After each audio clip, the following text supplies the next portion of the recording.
Hello and welcome back to Data Analysis and Visualization. I'm Jivita Christie, and in this video, I'm going to talk about how data science can be used for driving growth in e-commerce.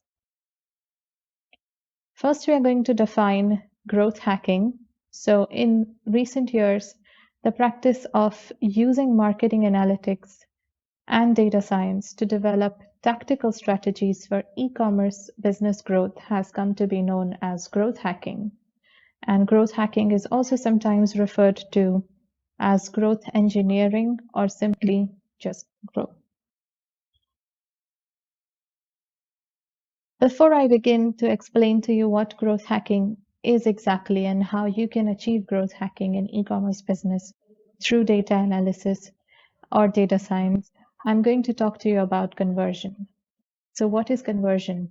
In marketing, the word conversion describes the scenario in which a marketing effort is successful in getting a user or prospective user to take some desired action. And what is a desired action? Desired action, or an example of conversion, includes the act of getting someone to, say, visit your website, the act of getting someone to subscribe to your newsletter, the act of getting someone to follow your social media channel or to purchase your product. All these things are known as conversion. Now, we are going to talk about hybridization of growth hacking. Growth hacking is a process that involves a lot of technologies, and we are going to see what those technologies are and the hybrid approach that is applied to get growth hacking. So the first technology used is engineering. In an e-commerce context, this includes systems design, process design, systems thinking, and iterative design. So these engineering approaches are needed to perform growth hacking. Next, we have marketing. The subcategories of marketing that are used for growth hacking are psychology, branding, and aesthetic design. And this is something that you might already be aware of. Psychology, because whenever you are trying to create an e-commerce website, you do want to know what your user is thinking. So often things like sentiment analysis are added to pages where reviews are given, where people are reviewing the product purchased from your website. And this helps other users to understand how users like certain products, how they dislike certain products, and this could help you in growth hacking. And branding and aesthetic design also help you in growth hacking because you always want to build a website, an e-commerce site that is pleasing to the eyes of your users. Next, we have business intelligence. So think of intelligence as in central intelligence agency instead of something that is smart, because the subcategories of this include metric selection, descriptive analytics, diagnostic analytics, and prescriptive analytics, which are based on simple inference. And I've already talked about inference in my previous videos on statistics, but you'll get to know more about these if you continue watching the videos posted on this in this particular playlist. Next, we have data science. So data science casts its web rather widely because it requires mathematics and statistics. It requires web programming, the ability to code in Python or R, and even SQL skills. And apart from this, data science also requires a data scientist to have subject matter expertise in e-commerce business and also understand internet marketing. So these are the things involved in data science. And as you can see, it's something which is a very wide subject because there are so many things involved. Now, SQL is something that I have already posted about on this channel. You can go through the videos of SQL if you want to learn that. Python is something that I hope to post about in future. although there will be some Python code involved in this subject, so you will get to know that. And other than that, there are statistics and mathematics, which I have already covered before posting this video, so you can go through that as well. So data science is something that we want to talk about, or rather I want to talk about in this video. And that's why we are going to focus on how data science can help in growth hacking. We saw that it involves several technologies, but we want to focus on how data science is involved in growth hacking or driving growth in e-commerce, as I mentioned in the video, in the beginning of the video. So what is, first of all, data science, and what is involved in data science in terms of e-commerce? So of course, data science has math and statistics requirements. So practitioners of data science should understand and know how to apply significance testing, time series analysis, trend and seasonal analysis, regression analysis, multivariate regression, segmentation analysis, A/B split testing, and multivariate testing. So these are some of the things involved in mathematics and statistics, which is part of data science, involved in growth hacking for e-commerce websites. The next thing that is involved in data science is programming requirements. So a data scientist who is working on growth in e-commerce should have a solid SQL knowledge, as well as web programming languages like JavaScript, HTML, DHTML, and Ajax. Also, Python and R programming skills are welcome. They could come in handy for things like segmentation analysis, data visualization, or building a recommendation engine. However, all these things nowadays are available through applications that are specifically designed for these purposes. And so nowadays, having programming skills in Python and R are not so much of a requirement for data science involved in e-commerce. The other thing that's involved in data science in e-commerce is subject matter expertise, because whenever you're working in e-commerce, you need to know how the e-commerce field works. You need to understand the business. You need to understand its structures and systems and all the channels involved.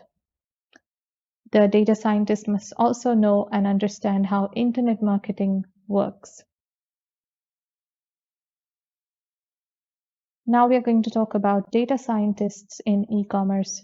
What are the functions that they perform? So they formulate highly focused, results-oriented business strategies. Data scientists also use data in order to better understand users so that you can devise ways to drive growth results. So whenever you have users or traffic to your website, the data scientists are going to analyze those and help you to understand users better in order to drive growth in your e-commerce. They can also analyze click-stream data, site performance data, and channel performance data in order to provide decision support. In order to provide decision support on the effectiveness of tactical optimization strategies. So this is again, this decision support is provided to people who own the e-commerce businesses. And whenever data scientists analyze your click-stream data and performance data, whether it's a website or a channel, they can actually help you to understand what decisions to make, which can lead to growth in your e-commerce business. And data scientists are also responsible for placing code snippets in the header of a web page. These code snippets are used to collect data for use by third-party analytics applications. You're going to see some third-party analytics applications in future videos about e-commerce. And there you'll understand what applications they are and why putting some code in the header of a web page helps you to analyze your data better. Data scientists would also work on A/B split testing, and not just that, but multivariate testing as well as mouse click heat map analytics. You'll learn more about these techniques too in upcoming videos. Data scientists also build personalization and recommendation engines. Now we're going to see how you can make sense of data for e-commerce growth. This is the task done by data scientists, and they perform several processes to make this task possible. So first is data analysis, which involves simple statistical and mathematical inference. It involves segmentation analysis, which is rather complicated, but you require it to make sense of data. And also trend analysis, outlier analysis, and regression analysis. And we've talked a little bit about outliers before, but trend analysis and regression analysis will be talked about in future videos, and you can understand that better over there. The next thing they perform is data wrangling. Data wrangling involves using processes and procedures to clean and convert the data. You need to clean and convert the data that you receive from the website into one format and structure, into from the format that you receive into a structured format, because that is the format that is accurate to perform your analytics. And there are tools that you might be using for analysis, as well as some scripts, and they would require your data to be in a specific format. And so data cleaning and converting the data into a specific format is known as data wrangling, which is performed by data scientists. So in growth work, source data is usually captured and generated by analytics applications. Most of the time you can derive insight within the application, but sometimes you need to export the data so that you can create data mashups, perform custom analysis, and create custom visualizations which are not available in your out-of-the-box solutions. So although applications are available to perform data wrangling, sometimes you want to perform custom design, custom analysis, custom visualizations for which you would want your data to be in a specific format. And this could demand that you use a fair bit of data wrangling to get what you want from these sources of data. The next thing which is involved in making sense of data for e-commerce growth by data scientists, a process which is known as data visualization design. And data graphics in e-commerce are usually very simple. So you would expect to use a lot of charts, line charts, bar charts, scatter charts, and other map-based visualizations. And these are very simple and to the point, but the analysis that is required to derive meaningful insights from such graphics may take some time. Next step is communication. So once you have made sense of the data that you have, you would have to communicate it in a clear, direct, concise way to the people who are at the top level, who are making all the decisions. You need to make them understand what you have understood from your data. So even though you're providing all these visualizations, you still have to communicate to them and make sense of what you have understood from your data. So e-commerce data scientists need to be excellent at communicating data insights through data visualizations or a written narrative or a conversation. And next we have custom development work. This is another thing that a data scientist involved in e-commerce growth might be asked to do. So he or she might be asked to design custom scripts for automated custom data analysis and visualization. And in some cases, you may also have to go so far as to design a personalization and recommendation system.